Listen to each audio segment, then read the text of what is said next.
Boom, welcome back. We're back. We got the podcast going again. You know, we took a little time off. Had to take a little breath.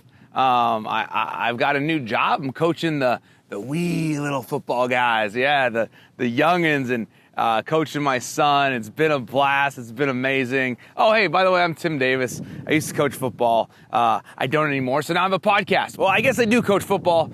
And you know what? This whole series has kind of been inspired by a bunch of very young little guys who want to run around and tackle each other. And this whole series is all about teaching.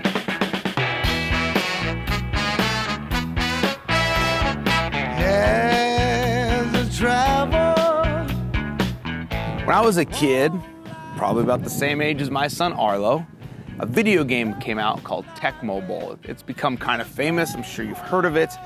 And the lore of the game only gets crazier in the fact that they made Bo Jackson unstoppable. And so at a very, very young age, before I understood any type of X's and O's, before I understood what cover 2 was, what 4 verticals meant, what Y cross meant, I knew that Bo Jackson couldn't be stopped. And that taught me really quick, it's all about the player. Not only do the best players win, I would say the best taught best players win. And that's what this podcast is all about. It's all about teaching. Because first hot take, show me a bad teacher and I'll show you a bad coach. The way that we coach is completely connected to the ability for us to teach. And we know this, right? We know this, we've heard this, it's all cliche. But do we really dive into teaching mechanics? And that's kind of the challenge of this podcast, is to maybe expose some new thoughts and new ideas. We'll teach scheme, we'll get on the chalkboard, we'll talk X's and O's, but the real question is, how well are we teaching things? And so in this podcast series, we're gonna deliver a few tips and tricks and ways that we can use games, video games, to become the best teachers. You know, when I think about teaching on the football field, I think one man stands out in his system. It's become quite popular to think about, and that's Nick Saban. Coach Saban had a very specific way that things should be taught. The video has kind of been circulating around, I believe it was ESPN that put it out there, and it shows Coach Saban having a staff meeting, and I think they're going over the install of a drill. Watch the intensity in this video, because this sets up the expectations we should have for ourselves going into our teaching season of football. Check out this video. One thing I didn't understand last night is we're not doing these half-line drills and stuff today and walkthrough. We are, yeah, this morning. So we didn't show them the organization of that last night? We sent it out to them.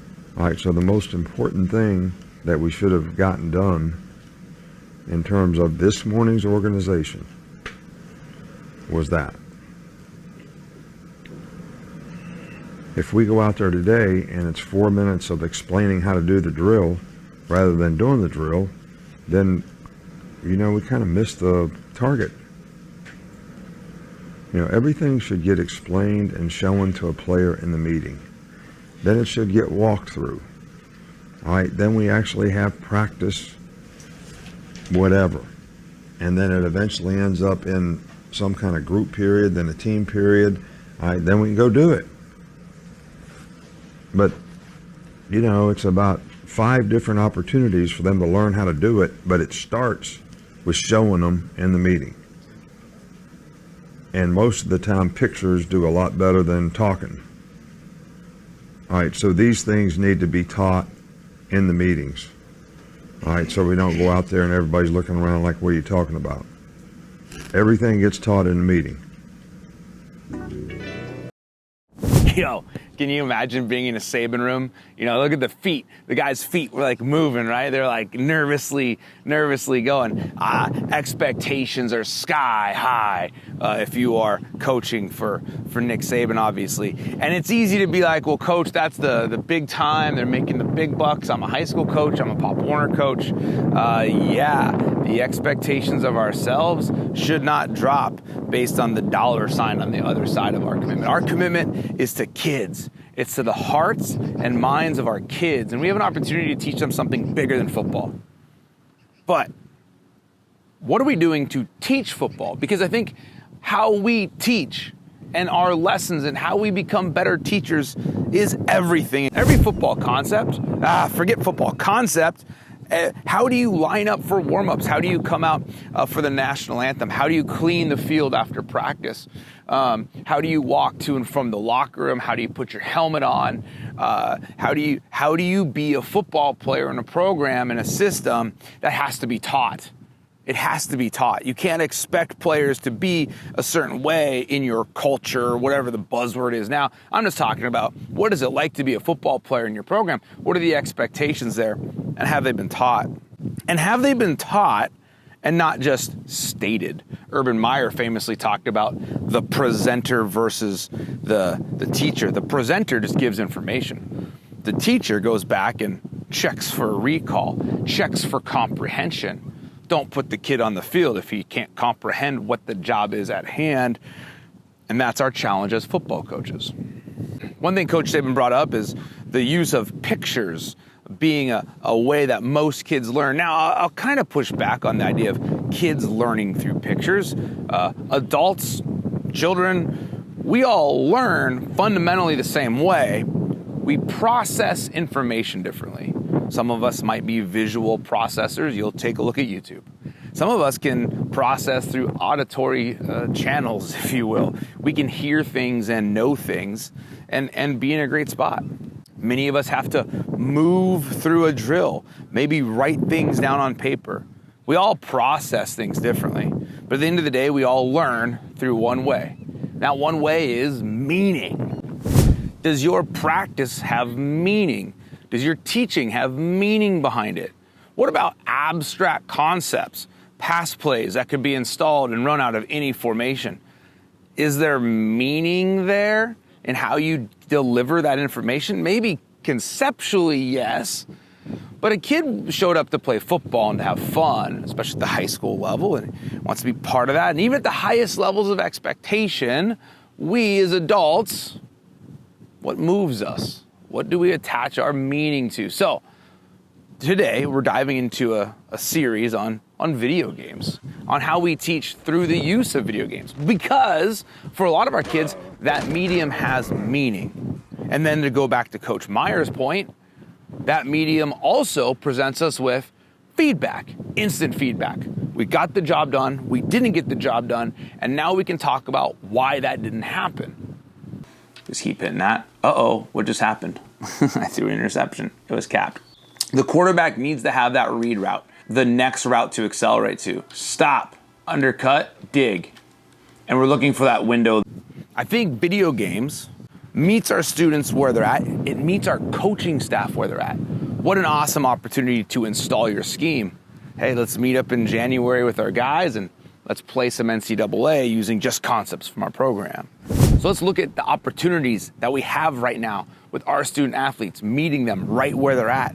They enjoy the video games. They enjoy the competition. They enjoy getting instant feedback through that forum. We can write things on the chalkboard. We can talk them out. We can take it to the field like Coach Saban said. But where do video games fit in? Well, let's break into Coach Saban's steps for teaching.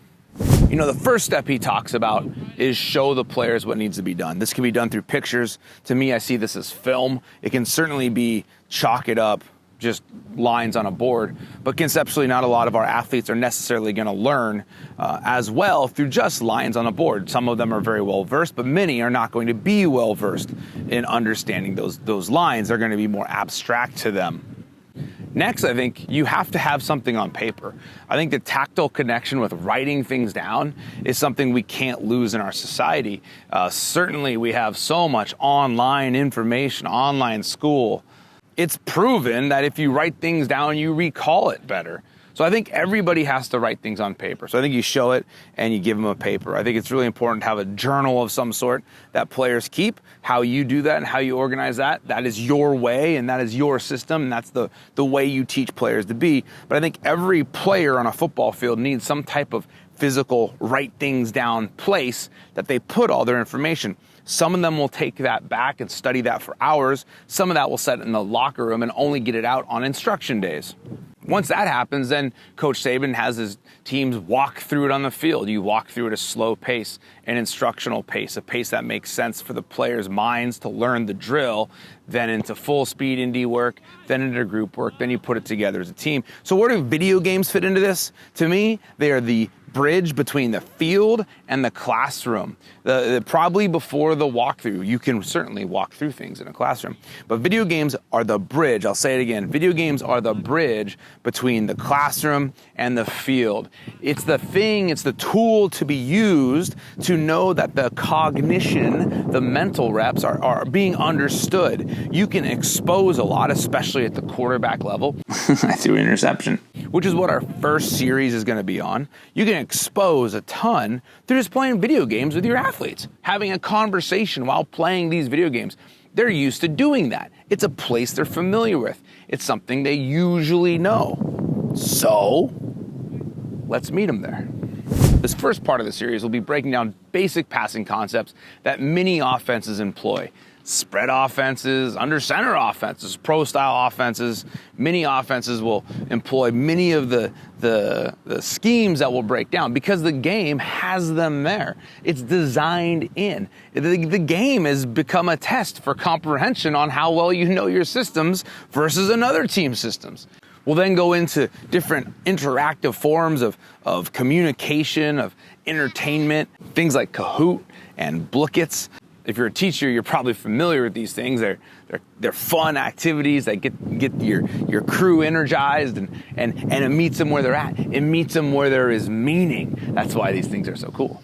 And then the last part of our series, we'll kind of overview all the different tools that are out there, whether it's the Go Army Edge, the virtual reality world. We'll go over a whole different swath of tools that you may or may not use. I will say this as a disclaimer. If the tool is clunky and doesn't work, don't use it.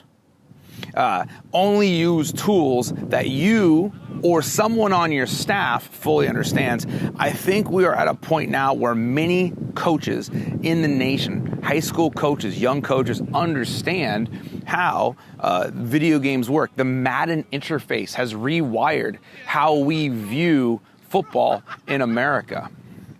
Armed with young coaches, with knowledge about how video games work, who are highly competitive themselves, and a group of student athletes who thrive on that competition, who love it as well. Let's build something special with these tools. Let's put them to work. At the end of the day, the question is this: are you teaching things like Nick? If you're not teaching things like Nick, you're in trouble. But that's only the beginning. Showing it on the board, showing film, writing it on paper, doing walkthroughs, indie work, group work, teamwork. Everybody can do that. The question is now, as you as a coach, as a teacher, are you meeting people where they have meaning? And are you giving them feedback on their cognition, on their timed cognition? When things happen in the play clock, when do they have to happen? The point of this podcast is to get us there. Make sure we teach like Nick. Make sure we meet the kids where there's meaning. Make sure we give them feedback. And you know what? Video games offer that. Looking forward to seeing you in the first episode of the series. We're going to be covering Y cross and talking about the versatility of that play used throughout many systems. Let's go to work.